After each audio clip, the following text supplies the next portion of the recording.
Noah Webster and the American Language by Charles Nilka. Read to you by Carol Brigham. The United States in 1783. 13 North American colonies became independent from Britain in 1783. After the War for Independence, they were like 13 separate countries. Each had its own government, own customs, and its own way of talking and spelling. Education for most children was short and simple. Either their parents taught them, or they went to a one-room schoolhouse. There were not many books. Teachers had very little education themselves. Secondary schools were generally for boys only. Students studied Latin, rhetoric, and advanced arithmetic to prepare for college. And along came Noah Webster. Webster was born to a farming family in Hartford, Connecticut in 1758. He had amazing energy and was extremely intelligent. He wanted to go to college, but the family was poor. Webster's father mortgaged the family farm so Noah could go to Yale University. Webster became a teacher at first. He saw that the school books were all from England. They were not very good. He thought that students should learn about American things: history, geography, political science, arithmetic, and English. Needed a common language. Webster wanted Americans to have a common, standardized language so they could understand each other. This would help unify the American people. He wrote a book on the correct pronunciation and spelling of American English in 1783. The title was A Grammatical Institute of the English Language. People called it the blue-backed speller. Webster changed the spelling of English words to simplify them. The blue-backed speller was used in American schools for 100 years. Webster's difficulties. Webster made very little money as a teacher, so he also studied law. He became a lawyer, but couldn't get much work that way either.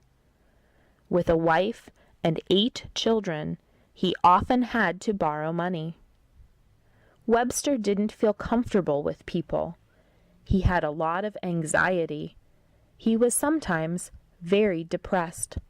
He had obsessive compulsions, OCD. Many people didn't like him. They thought he was vain. Noah Webster felt less depressed or anxious when he was always working. His first dictionary. Webster worked for 5 years to write a dictionary of American English.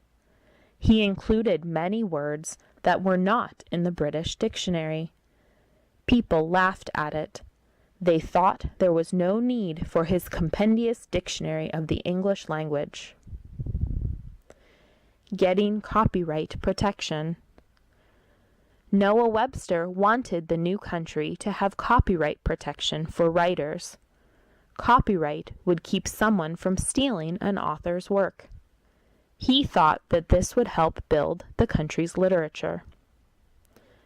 Traveling was not easy in the late 1700s, but Webster went to each of the 13 new state governments. He urged them to pass copyright laws.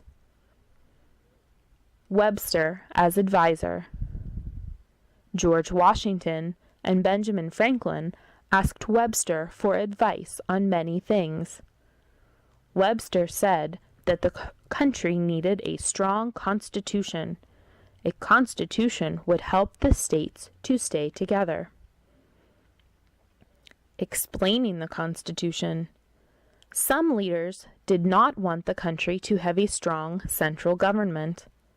Noah Webster wrote many letters to the editors of different newspapers. His letters helped people understand why states should ratify the Constitution. The Constitution had a clause to protect the copyright of writers and inventors.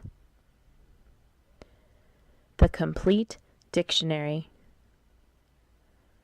After the first dictionary, Noah Webster started on a more complete one. He worked for 28 years on his Dictionary of American English. It was an almost impossible job.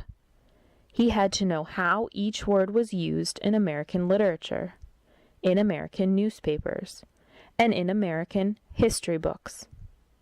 He also wanted to know the history of each word. He learned to read Latin, Greek, Hebrew, Sanskrit, German, French, Italian, and 20 other languages. He built a circular desk so he could have many books and papers around him while he wrote. Webster's American Dictionary of the English Language was published in 1828. 1/6 of the words had never been in a dictionary before. Some of these words were squash, skunk, applesauce, and chowder. More service to the country. During all of this, Webster also served in the Connecticut House of Representatives. He found time to help start Amherst College. He started America's first daily newspaper, the American Minerva. He wrote about and fought for universal education. He wrote why the country should abolish slavery. Some people consider Noah Webster one of the founding fathers, along with George Washington, Thomas Jefferson, Thomas Paine, Benjamin Franklin, John Adams, and James Madison. After he died in 1843, the G.C. Merriam Company bought the rights to publish his dictionary, so his work lives on.